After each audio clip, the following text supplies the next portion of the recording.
We're going to call this one The Importance of Taking Your Own Advice.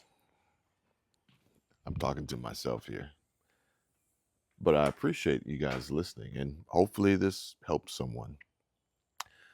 There were a few instances here recently that I kind of had to wake myself up to identifying, understanding, reacting to, and then taking action.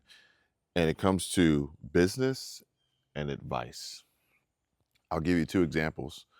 One was a local restaurant that has since closed down because they couldn't afford to stay open. The other was a client, so to speak, but more so, it's my brother. So I don't charge him.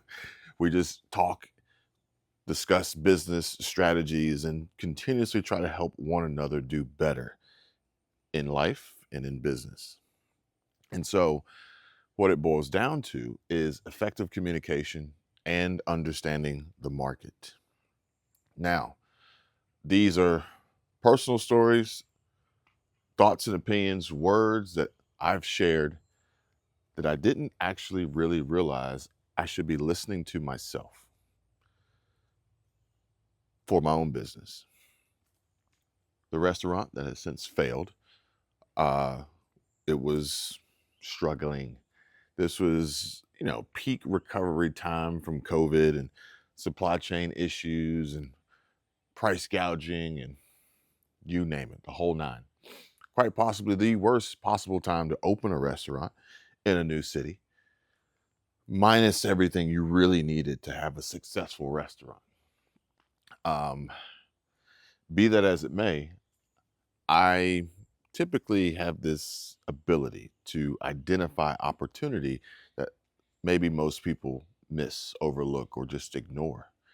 And so I said to them, especially having extensive experience on social media and content creation and producing revenue and income from it, I said, well, we could kill two birds with one stone here with social media, primarily, specifically YouTube. YouTube is my area of expertise, not Instagram, not TikTok, not Facebook, not Snapchat, not X, YouTube. YouTube is where I make the most money. It's also where I spend the most time. And that makes sense. With that being said, I know, sure, perhaps maybe I'm leaving money on the table. I'm missing out on opportunities, but I am focusing and doubling down on what I know and what I enjoy, which ultimately produces the most for me that I'm okay with. Okay. I'm not trying to make $100 million or a 9-figure business, but the fact that I'm able to produce a 7-figure business, I'm okay with, while being able to make my own schedule and live my own life and do the things that I want to do. I'm okay with that. With that, I get to help people. So that's a plus too. It all comes back. So, um, the restaurant's failing. There are inputs, there are costs, there are struggles that there's not much you can do about it. So I'm thinking, well, let's focus on what we can do about it, or the things we can have impact and have control over theoretically. Marketing, number one. You need visibility. You want to bring in customers, okay? But even better than customers visiting your restaurant that costs you money to make money would be the customers that don't visit your restaurant, that actually still pay you. Those customers are viewers. Those customers are members. Those customers can be shoppers online, e-commerce. So I said here's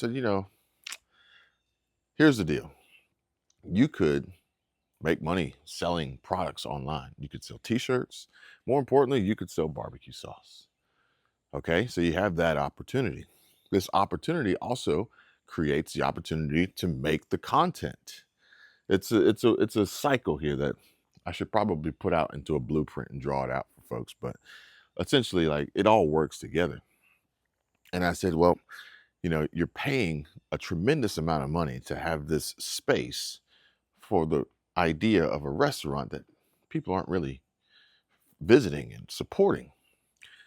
But you also have this space that a lot of people don't have access to, which is a commercial kitchen for which we can create great content in and tell the story, sell the product, make the money. And also eliminate future down the road the need for Google ads and other paid advertisements and whatever you were paying to bring in customers. There's a cost per acquisition. But if you're doing this all yourself by simply pressing record, then your cost per acquisition goes down to next to nothing. The reason why this is such a hard concept to grasp and business owners struggle with is because it's not why they started the business. It's not where their heart was. It's not their passion. But what's most important here is listening to the market. And the market will tell you what they're going to buy and what they're not going to waste their time with. And the market was screaming loud and clear, we are not interested in your restaurant. And so I'm saying, you just need to make money. You just need to be able to pay the bills. You need to be profitable.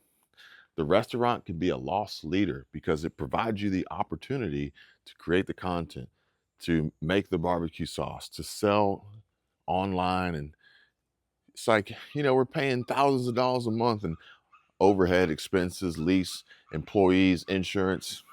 The restaurant is a loser, but we are absolutely crushing it online with videos, ad revenue, sponsorships, and merch and product sales. But at the end of the day, you'll say, but I didn't want to do that. I really wanted a restaurant. I am no exception. As my other channels, one of which the market has been telling me for a few months now that things have changed. Their interests have changed, they've shifted. And me, being the creator that I am, I'm thinking, this is not why I started this. This is not what I wanted. But really and truly, what I wanted was to make good money. And so I need to pay attention to the market, and the market's telling me, if you want to make good money, you need to be over here. Okay. You were over there, and that's fine. And over there made good money then, but now you need to be over here. Kind of like if you were selling winter coats. Clearly, I'm not wearing a winter coat right now.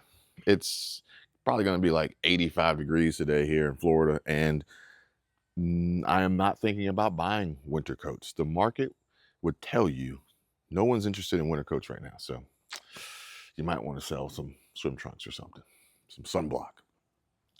And if you or me or whomever doesn't listen to that and then adapt and adjust to it, odds are you're not going to make any money. If you don't need the money, fine. But if you do and you ignore it and you don't listen, you don't make the money, you're going to have a huge problem. That's number one, maybe. Number two would be the conversation I was having with my brother. And my brother is trying to build out another business, an extension of the business that he already has. And I know it's possible, he's capable, and it's going to be epic. But I told him, I said, look, dude, I said, you need to let go of the control of everything. And you need to you need to begin seeking out other creatives for a huge production. I'm talking about, storyline, camera crew, videographer, editor, lighting, the whole nine. Big, big, big production. I said, you need to be looking to drop at least $10,000 in a video, one video. And we talked about it. He says, I'll think about it. And I was giving him more of an example of, how this would work and why this would work and the reasoning behind it. It's not just to have a look at me video. It's to drop 10 grand to make 100 grand. It's to drop 10 grand to make $1 million. And we kind of got off on a tangent of talking about something else closely related. And I'm just listening. I'm literally just listening. I'm talking, I'm listening. And he gets done, and I said, "There's your next video." Now, mind you, he's got multiple YouTube channels, but on this channel in particular, every video that I've suggested he make has been extremely well received and profitable from the perspective of viewership, ad revenue, and sales from his course. He's got a financial literacy course.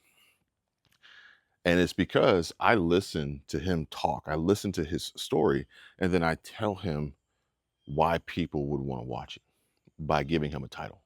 And that's it. The story doesn't change. Tell that story. Here's your title. Boom. Works every time. And he doesn't necessarily have it naturally to think that way. He doesn't have it naturally to even want to tell the story. And that's me prying, digging out this information that I know is inside of him, and I know it's inside of everybody, and then packaging it in a way that people would be interested in, and it being valuable to everybody, valuable from the creator perspective and valuable from the viewer and potential customer perspective. And he says to me, he says, I don't really like telling people what I do. I don't really like giving out a lot of information about me personally. And I said, well, you don't necessarily have to tell everybody everything about you. You just need to tell people what you want them to know. You need to tell people what you want. For instance, trying to build out this film crew. You don't need to tell them everything about you and how much money you make and the businesses. You just need to tell them what you want. I want this type of video. I want this type of vibe. I want this type of feel. I want this type of flow. I want this type of theme. Okay. That's it. And he goes, man, you're a genius. This is just conversation. I'm not trying to toot my own horn or anything. And I'm not a genius. And I said, man, see, this is exactly what I've been trying to tell you. This is exactly what I try to tell people all the time that I can help them do. And I don't.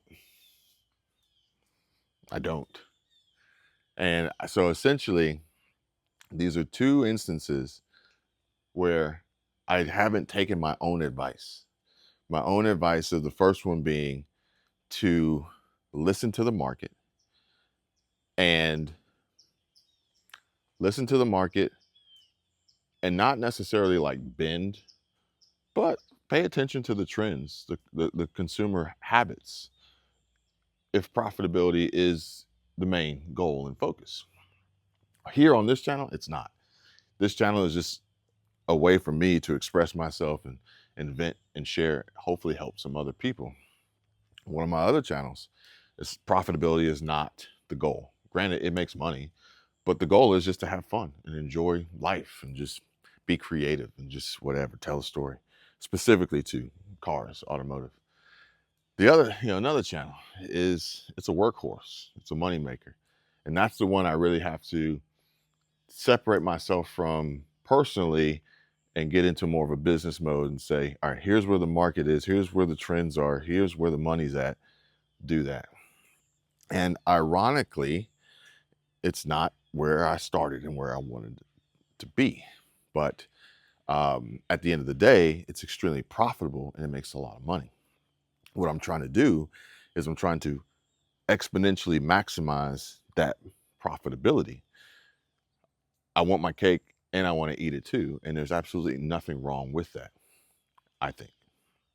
So, following market trends, you know, that may not necessarily align with your original intention and goal.